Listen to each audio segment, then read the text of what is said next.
네, 라스트콜 시간입니다. 투자의 최전방에 계시는 분들의 인사이트는 어떨까요? 자, 오늘은 상상인증권 투자전략팀 신월 팀장과 이야기 나눠보도록 하겠습니다. 안녕하세요. 네, 안녕하십니까? 안녕하세요. 네, 안녕하십니까? 자, 먼저 오늘 시장 어떻게 보셨습니까, 팀장님? 네, 금일 증시 강보합세를 시연을 했습니다. 코스피는 전일 대비 0.19% 상승한 2,977포인트로 마감을 했습니다. 전반적으로 3,000포인트가 근접하면서 상승의 폭은 그리 크지 않은 상황이지만 계속해서 3,000포인트에 근접하고 레벨 테스트를 진행하고 있습니다. 장 초반에는 하락 전환을 했습니다. 그렇지만 마감 임박하면서 투심이 비교적 살아나는 모습을 보였었고, 그 장에 흐름이 쉽지 못. 네, 알겠습니다. 또 장 초반에 3,000P에 근접을 하기는 했으나 참 이게 어렵습니다. 지수 플레이를 하기에는 이제 조금 늦었지 않을까 싶으면서도 3,000P 다시 한 번 더 도전을 할 수 있기 때문에 여러분들께서는 또 종목을 찾아가고 있을 것 같습니다. 그렇기 때문에 많은 분들께서 지금 저점에서 올라가고 있는 펀더멘탈이 뚜렷한 종목들을 탐색하기 굉장히 바쁜 하루를 보내고 계실 것 같은데요. 그렇기 때문에 하단에서 또 실적이 나올 수 있는 종목들 함께 찾아보시면 좋을 것 같습니다. 네, 그렇기 때문에 앞으로 지수 플레이보다는 각각의 종목들 살펴보시면 좋을 것 같은데요. 저희 야간투자본부에서 각각의 종목들 설명을 해드리고 있습니다.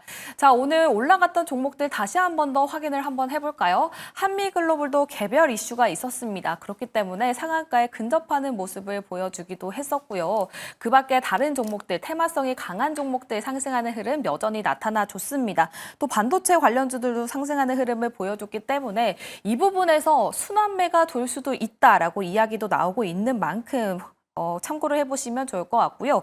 여전히 방산 관련주들도 상당히 좋은 흐름을 보여주고 있고 오늘 원전도 굉장히 뚜렷한 상승을 보여주고 있었다는 점 이 부분 참고를 해보시면 좋을 것 같습니다. 자, 지금 좀 통신이 끊겼었는데 다시 한번 신월 팀장님과 이야기 나눠보도록 할 텐데요. 오늘 시장과 관련해서 다시 한 번 더 언급해 주시면 감사드릴 것 같습니다. 네, 장중 내내 트럼프 미 대통령의 중동 리스크에 관련된 발언들에 따라서 긴장감이 좀 고조되는 측면들이 있었습니다. 거기에다가 6월 FOMC가 새벽에 있었던 금리 동결에 관련된 부분들이 다소 매파적으로 확인이 되면서 강세 모멘텀은 부재했습니다. 그렇지만 개인의 순매수 3,500억 원이 넘는 그런 흐름들 속에서 업종 순환매 패턴이 나오면서 장 후반에 강보합세에 대한 흐름들이 좀 형성이 되었고 이러한 부분들이 전반적으로 IT, 섬유, 건설 업종에 긍정적인 영향을 미치면서 좀 올라갈 수가 있었습니다. 그에 따라서 하나 에어로스페이스, HD 현대중공업 재차 상승하는 모습들을 다시 시연을 했고 또한 AI와 K 컨텐츠 관련된 부분들에 있어서 네이버, 카카오 등 역시 관련 업종 강세 흐름을 시연했습니다. 다만 대장주 역할을 하면서 지수의 근본적인 흐름들을 형성하는 데 일조하고 있는 삼성전자, 하이닉스, KB, LG 에너지 솔루션 등은 하락을 했었기 때문에 지수의 상단을 급격하게 상향하는 데는 다소 어려움을 겪었습니다. 국내 채권금리 역시 상승을 했고 원달러 환율은 1,380원 근접하는 모습을 보였습니다. 네, 알겠습니다. 자, 오늘 시장 관련해서 코멘트를 해주셨고요. 그렇다면 내일장 대비는 어떻게 해보면 좋을까요? 네, 내일 역시나 코스피 3,000포인트 레벨 테스트에 대한 부분들은 지속될 것으로 보여집니다. 그동안의 시장에 매크로적 불확실성으로 남아있었던 추경과 미 연준 FOMC에 대한 부분들이 세부적인 내용이 확인이 되었습니다. 그렇기 때문에 투자 심리는 관망세를 지지하는 재료들이 확인이 되었기 때문에 남은 재료를 물색할 수밖에 없는 상황이 있는데요. 남은 재료 중에서 판단하기가 쉽지 않은 현재 진행형으로 볼 수 있는 미국의 중동 지정학적 리스크에 대한 개입 수준, 이 부분을 계속해서 향후 흐름들을 확인하면서 시장의 경계심은 살아있을 것으로 보여지고요. 좀 더 이제 직접적인 영향을 미칠 수 있는 재료에 대한 부분들은 국내 투자자의 수급 강도가 결국 3,000포인트 레벨에 대한 테스트를 어느 정도로 가져갈 수 있는지를 가늠할 것으로 보여집니다. 국내 재료에 대해서 좀 더 물색할 가능성이 높아지겠습니다. 이재명 대통령은 경기 침체를 타개하기 위해서 국가 재정의 적극적인 활용을 피력을 했었는데요. 아무래도 대정 정책에 대한 정책 명암에 대한 시장 반응이 좀 더 확인이 필요하겠고요. 오늘 오후에는 AI 미래기획수석의 AI 산업 지원 의지가 확인이 되었습니다.